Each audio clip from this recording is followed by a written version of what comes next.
Earlier this month, the Republican National Committee filed a lawsuit against Google, alleging the tech giant is censoring Republican fundraising and get-out-the-vote emails. The RNC says that for the past year, Google has throttled its ability to communicate with Gmail users by routing nearly 100% of RNC emails to spam. Now, this followed a nonpartisan study, by the way, finding that Gmail routed Republican emails to spam at a rate of approximately 820% higher than similar Democratic emails. Now, how much could this type of activity have influenced previous elections? I mean, we've actually discovered that Yahoo is doing the same thing with our emails. Well, what can be done to fix this? Joining me now to talk about this is the chair of the Republican National Committee, Ronna McDaniel. Ronna, welcome to Washington Watch. Great to be with you, Tony. Thank you for having me.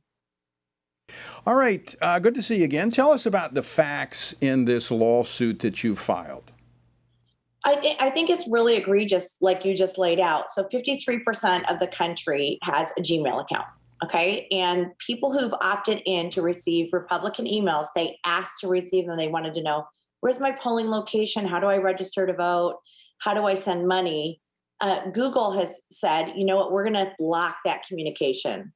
And the last 4 days of every month for the past 10 months, we go to 0% deliverability. So the rest of the month we're 90%, and then we go to 0, which is usually the biggest time of the month when you're telling people to vote or register or raise money. It's intentional. It is big tech suppressing speech. Think of it like a utility, listening in on your phone call and saying, oh, I don't like what you're saying, so I'm going to cut it off. And that's essentially what they're doing. And so the RNC sued through the common carrier law in California.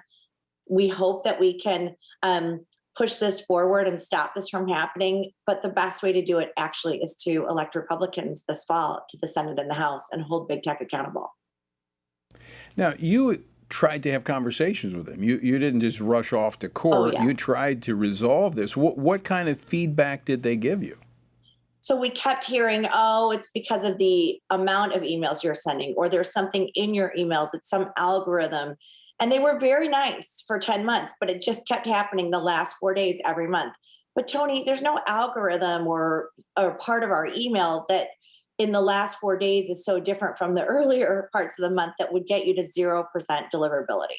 So they were stalling us. What's interesting is, as of today, it hasn't happened yet this month. And part of that, I think, might be the lawsuit. We'll know more tomorrow.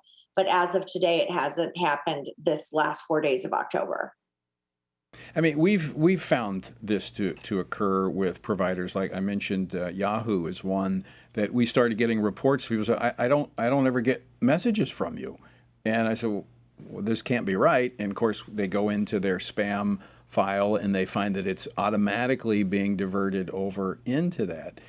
This is a part of censoring speech. And if we're they're operating in this public space, therefore there's this, I know they're not government, therefore, they are not bound by the First Amendment because they're not government suppressing, but they're acting in that capacity. And so there should be a standard that's set where they're not censoring one side or the other.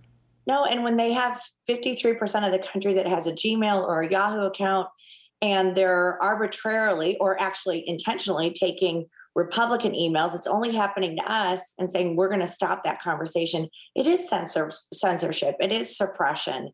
It is big tech putting their thumb on the scale. And we know Google, 90% of their employees give to Democrat candidates. We see this. But you are in the public square, like you said, Tony, and a utility should not be allowed to do this. Actually, the case law we're going back to is the 1800s with Western Union. When the telegraph started, Western Union actually wouldn't deliver some of the messages. And they were sued in California and lost. So we're hoping this stands up and creates a precedent that will prevent big tech from doing this from now on, because they have pretty much a monopoly on emails. And when they're stopping free speech, and they're not a vendor of ours, it's not like we're paying Google.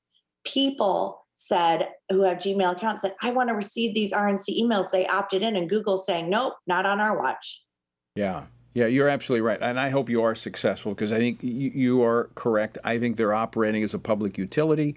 and it's like cutting off the power to one house because you don't like the yard sign in front Totally. of it. We would not allow the electric companies to do that, but that is essentially what's happening here. Ron, I want to switch gears for just a moment. Yesterday, you were on Fox News Sunday, and I think you made a very valid point. All of us, and I mean, I've denounced violence on every side. As a former police officer, I think it is undermining of especially when it comes to political violence, it undermines our system of government. I spoke out about January the 6th. I don't think we should be violating the law at all. This attack on Paul Pelosi, we don't know all the facts about it, but we've heard, President Biden saying, "Oh, where are the Republicans denouncing this?" Well, where was he at denouncing all the attacks on conservatives and conservative organizations? Exactly. I mean, you had an attack on Family Research Council where somebody came in and committed violence in, I think, 2012. And we're seeing all types of violence, political violence. But it's interesting, Tony, that the media is selectively silent when it comes to conservatives, right? When Lee Zeldin was attacked and that attacker was on the street the next day, or an assassination attempt against Brett Kavanaugh, or what happened after the Republican convention last summer, when many of our attendees, or 2 summers ago, when people were attacked leaving the White House. Right. And they're selectively silent. But then when it happens to Democrats, they amplify it in a dishonest way. And they make it sound like, oh, Republican rhetoric's causing this. It should be across the board denounced. We denounced it. We denounced the Paul Pelosi attack. Again, we do not have all the details. But I will say this. They're also silent on the violence happening across our country because of Democrats' decision to defund, demoralize the police, cashless bail. I think of a little boy like Jackson Sparks, one of the victims of the Waukesha Christmas parade killer who ran over a whole crowd of people because he was out on a very small amount of bail, even though he was a repeat offender and a violent man. And this young 8-year-old boy died. You think of Eliza Fletcher, the mom who was running in Memphis, who was killed by a career criminal who was let out because of Democrats being weak.